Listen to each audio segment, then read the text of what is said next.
Christopher Columbus, as the first man to discover the Americas, is a myopic event that only happened in the minds of Eurocentric historians with an Aryan colonial agenda.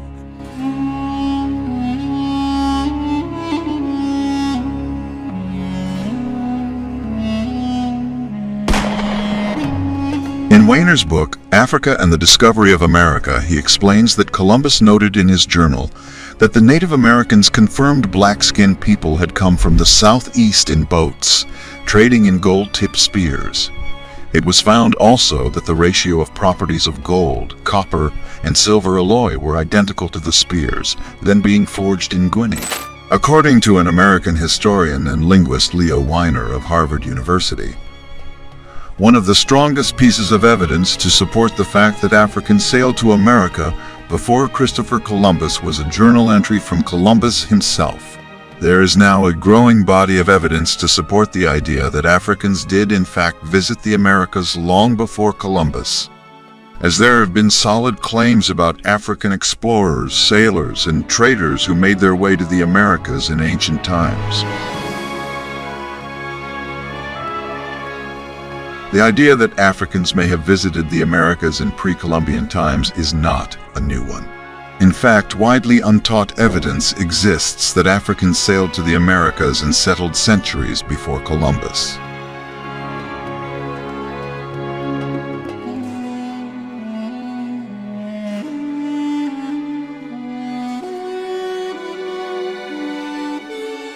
While we commend Christopher Columbus, or should we say Cristobal Colon, for sailing the seas in search of new land on Europe's behalf, he was not the first man to make that journey. However, as is frequently noted on this day, when Columbus landed, natives already inhabited the land. He called them Indians because he initially thought he had reached India. Columbus's first landfall in October 12, 1492, most likely somewhere near the Bahamas or the Dominican Republic, was a later time in history. Let us even limit our scope within Europe, and Columbus will still not be the first European to have visited the Americas, as many genuine historians suspect that Viking Leif Erikson, who established a settlement in northeastern Canada in the 11th century, was the first European to come to the Americas. The truth is that black Africans, Indians, Polynesians, Chinese, and Arabs had visited the Americas long before Columbus. Enormous Olmec head statues with African facial characteristics found throughout Central and South America support that Africans had settled in America long before its apparent discovery, ranging up to 11.15 feet in height and weighing 30 to 40 tons. These statues generally depict helmeted black men with large eyes, broad fleshy noses. Columbus was never the first man to arrive at the Americas, rather he was the first to commit genocide. Sex, slavery of young girls, rape, pedophilias, mass mutilations, arbitrary killings, and transatlantic slavery in the Americas. The manufactured history by Columbus's European sponsors must be exposed and forcefully rejected.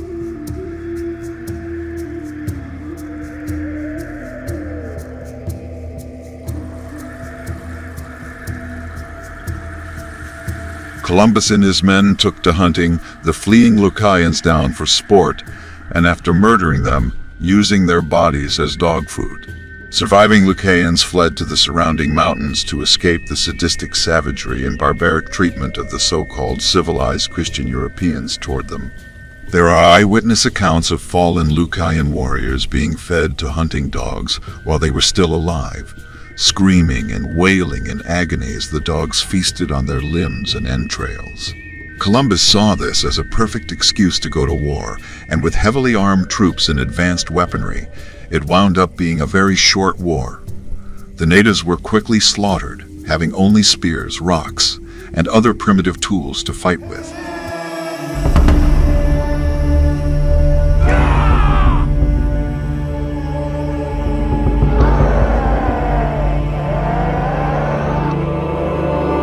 Eventually, the natives rebelled.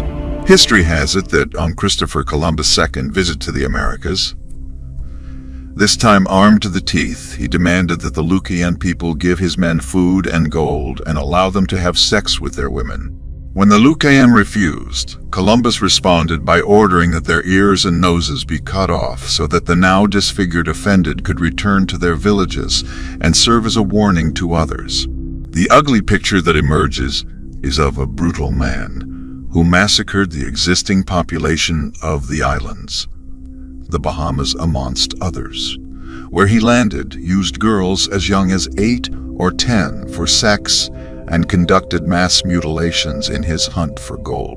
Matthew Inman, the Oatmeal's author, not only exposes this myth, but also shows us who Columbus really was. The U.S. celebrates October 14th as Columbus Day as one of its 3 federal holidays, reinforcing the myth that Columbus was a great explorer who discovered the New World. Research by some scholars provides population estimates of the pre-Columbian or pre-European contact of the Americas to be as high as 112 million in 1492, which declined to less than 6 million by 1650.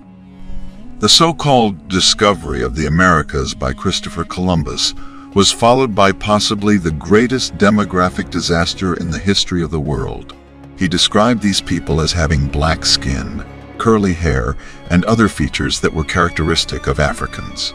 Similarly, the Italian explorer Amerigo Vespucci, who traveled to the Americas in the late 15th and early 16th centuries, wrote in his accounts that he had encountered people of color in the Caribbean region. He also notes that some of the indigenous people had features that were characteristic of Africans, such as curly hair and dark skin. In his book, Natural History of the Indies, he describes seeing Negroes among the indigenous people of Hispaniola, present-day Dominican Republic, and Haiti.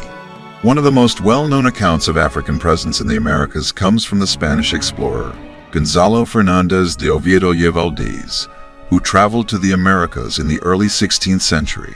Thor Heyerdahl was a Norwegian adventurer and ethnographer with a background in zoology, botany, and geography, made voyages to demonstrate the possibility of contact between widely separated ancient peoples, notably the Rai expedition of 1970, when he sailed from the west coast of Africa to Barbados in a papyrus reed boat. These strong currents, which Malay oral tradition describes as rivers in the middle of the sea, could have helped propel African vessels to the American continents. Travel between Africa and the Americas was possible because of the worldwide ocean winds and currents that caused drift routes from east to west. Africans were indeed sailors, that a division of Negro sea captains and mariners is reported to have been in the Egyptian navy of the 19th dynasty, and the East Africans sailed between their countries and China in the 13th century.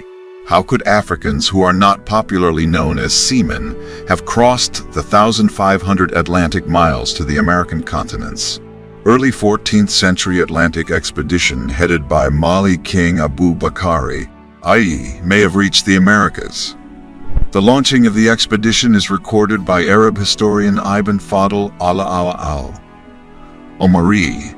Archaeological evidence also supports the idea that Africans traveled to India and China in the 13th century. In his memoirs titled Rihla, Ibn Battuta describes his travels in detail, including his experiences in the court of the Chinese emperor. Born in 1304 in Tangier, Morocco, Ibn Battuta embarked on a journey of exploration that took him to many parts of the world, including India and China. There is strong and compelling evidence to suggest that Africans traveled to India and China in the 13th century, long before the arrival of European explorers in these regions. While it is possible that some of these plants may have been brought over by European traders or explorers, the fact that they have been found in pre-Columbian archaeological sites suggests that they may have arrived much earlier, potentially as a result of contact between Africans and indigenous Americans. The presence of these and other African plant species in the Americas provides compelling evidence to suggest that Africans visited the Americas long before Columbus. The African oil palm has been found in South America, including in the Amazon region, where it was likely brought over by Africans or other non-European visitors. Another example is the kola nut, Kola nitida, which is native to West Africa and is used in traditional African medicine and religious ceremonies. This suggests that Africans may have brought the kola nut with them during their visits to the Americas. Kola nuts have been found in archaeological sites in the Americas, including a site in Brazil that dates back to the 14th century, long before Columbus arrived. One example of an African plant species that has been found in the Americas is the tamarind tree, Tamarindus indica. In the Americas, tamarind trees have been found in archaeological sites dating back to before Columbus's arrival, indicating that they may have been brought over by Africans or other non-European visitors. The tamarind tree is native to Africa, but has been introduced to many parts of the world as a food and medicine plant. While some of these plants may have been brought over by European explorers or traders, there is evidence to suggest that many of them arrived in the Americas much earlier, potentially as a result of contact between Africans and indigenous Americans. The presence of certain plant species that are native to Africa in the Americas provides further evidence to support the idea that Africans visited the Americas long before Columbus. Villacorta has written, "Any way you view it, Mexican civilization had its origin in Africa." Indian scholar Rafiq Girazboy appears to have been right when he wrote, "The black began his career in America, not as slave, but as master." Even early Mexican scholars were convinced that the impact of the black explorers on the New World was profound and enduring.